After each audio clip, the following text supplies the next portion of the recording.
Menjadi atlet andalan Sumatera Selatan di nomor atletik menjadi impian dua atlet cilik yang bernama Pati dan Raihan yang saat ini masih duduk di kelas 4 SD yang dipersiapkan untuk menjadi pelari handal masa depan Sumsel.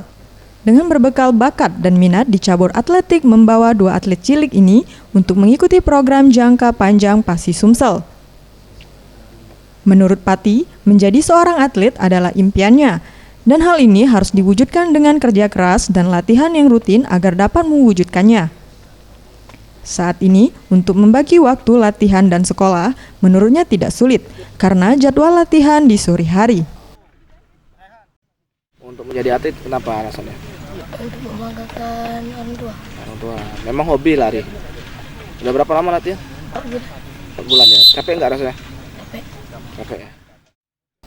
Sementara itu, Rifki Setiawan, pelatih atletik Sumsel, yang menemukan bakat dua atlet cilik ini, mengaku terkesan dengan talenta yang dimiliki dua atlet cilik ini. Menurutnya, potensi mereka ada di nomor sprint pendek yang saat ini mulai ditekuni dan dilatih agar dapat menjadi salah satu nomor andalan yang dapat dimainkan. Sifatnya adalah pembibitan usia dini, jadi jangka panjang. Jadi kita siapkan untuk atlet atletik jangka panjang. Sejauh ini minat mereka berdasarkan pantauan seperti apa nih?